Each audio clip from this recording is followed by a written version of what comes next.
أعوذ بالله من الشيطان الرجيم. بسم الله الرحمن الرحيم.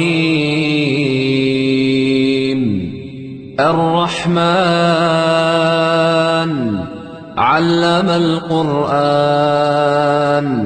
خلق الإنسان علمه البيان الشمس والقمر بحسبان والنجم والشجر يسجدان والسماء رفعها ووضع الميزان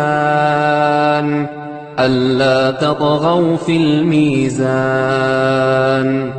وأقيموا الوزن بالقسط ولا تخسروا الميزان والأرض وضعها للأنام فيها فاكهة والنخل ذات الأكمام والحب ذو العصف والريحان فبأي آلاء ربكما تكذبان خلق الإنسان من صلصال كالفخار وخلق الجان من مارج من نار فبأي آلاء ربكما تكذبان رب المشرقين ورب المغربين فبأي آلاء ربكما تكذبان مرج البحرين يلتقيان بينهما برزخ لا يبغيان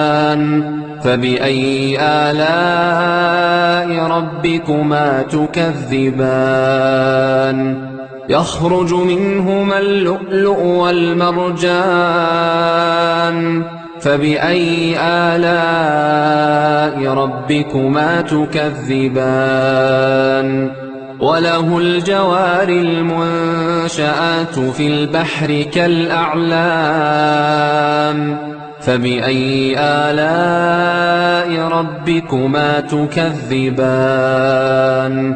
كل من عليها فان ويبقى وجه ربك ذو الجلال والإكرام فبأي آلاء ربكما تكذبان يسأله من في السماوات والأرض كل